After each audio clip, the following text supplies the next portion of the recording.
শরীফটি কই? তুমি পারো 4 নম্বর হাদিস শরীফ? হ্যাঁ। বলো তো। 3 নম্বর হাদিস শরীফ আত-তুহুরু শাতরুল ঈমান। 4 নম্বর হাদিস শরীফের অর্থ পবিত্র ঈমানের। পরে 5 নম্বর হাদিস শরীফ না মিফতাহুল জান্নাতি সালাহ।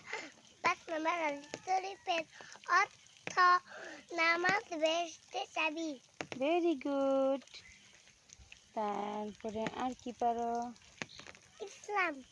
ইসলাম শব্দ ইসলাম শব্দ হলো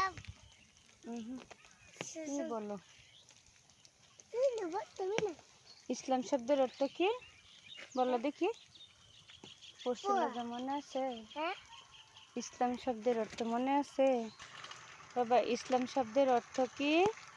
শান্তি। হুম, শান্তি। শান্তি।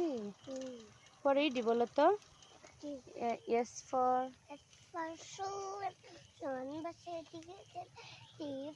টাইগার। এই যে এদিকে তাকাও। ছেলে ওটা কি?